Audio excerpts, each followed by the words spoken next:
আজকে আমি যে রেসিপিটা শেয়ার করছি সেটি বিহারের একটি খুব famous dish Champaran mutton handi, যেটি রেস্টুরেন্ট স্টাইলে আপনি বাড়িতে খুব সহজে বানিয়ে নিতে পারবেন। আমি বিদিতা, আপনারা দেখছেন বিদিতার কিচেন। আপনাদের সবাইকে আমার ওয়ার্ম ওয়েলকাম।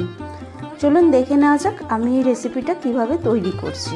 খুবই ইজি প্রসেস।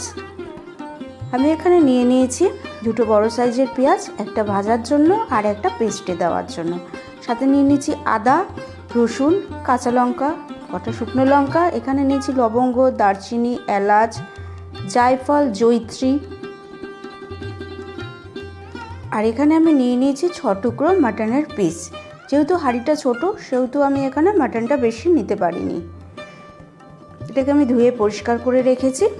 এবার আমি নিয়ে নিয়েছি একটা মাটির হাঁড়ি, যেটাকে আমি ধুয়ে রেখেছিলাম। এবার এটার আমি একটা ফাইন পেস্ট বানিয়ে নিয়েছি এবং মাটনের সাথে এটা আমি অ্যাড করে দেবো। এর সাথে দিয়ে দেবো আমি 1 চামচ কাশ্মীরি শুকনো লঙ্কার গুঁড়ো, সাথে দিয়ে দেবো আমি 1 চামচ হলুদের গুঁড়ো, আর দেবো ধনিয়া গুঁড়ো,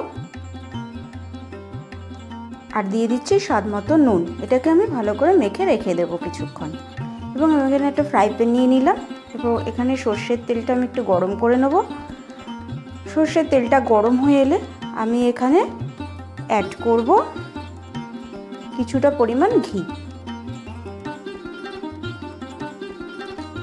এটা গরম হয়ে এলে আমি এখানে অ্যাড করে দেবো আমার কেটে রাখা পেঁয়াজগুলো। পেঁয়াজগুলোকে একটু লাল করে ভাজতে হবে এবং আমি এই ভাজা পেঁয়াজগুলোকে মাংসের মধ্যে প্রথমেই অ্যাড করে দেবো। যেহেতু এটা চম্পারন মাটন স্টাইল সেহেতু এখানে সব আগেই আমাকে অ্যাড করে দিতে হবে, পরে আমি কিছুই অ্যাড করতে পারবো না।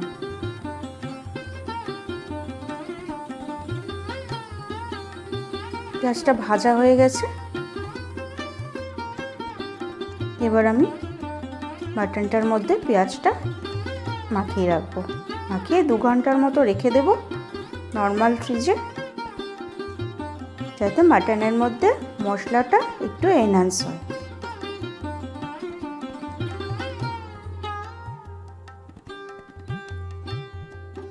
এবার 2 ঘন্টা এটা ঢেকে রাখছি। 2 ঘন্টা পর আমি ফিরে এলাম। মাটনটা এবার আমি হাঁড়ির মধ্যে ট্রান্সফার করব।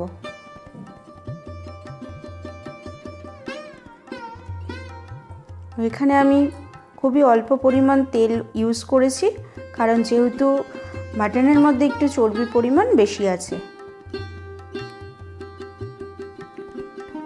আমি এখানে একটা বড় রসুন দিয়ে দিচ্ছি, যাতে মাটনের টেস্টটাও একটু সুন্দর হয়, এবং সাথে আমি অল্প পরিমাণ অয়েল অ্যাড করে দিচ্ছি। এবার আমি এর মুখটা ঢেকে দেব। ঢেকে দিয়ে আমি একটু ময়দা দিয়ে এর মুখটা আটকে দেব, এবং আপনাদের কাছে যদি ফয়েল পেপার থাকে সেটা দিয়েও আপনারা মুড়ে দিতে পারেন, যাতে এর পেপারটা বাইরে বেরিয়ে না যায়। এবার আমি এটাকে ওভেনে দিয়ে দেবো। এটা আমাকে লো টেম্পারেচারেই করতে হবে। 30 মিনিটস এটাকে আমি কুক করব। 30 মিনিটস পর ফিরে এলাম। দেখে নেবো এবার প্রিপারেশনটা কেমন হয়েছে।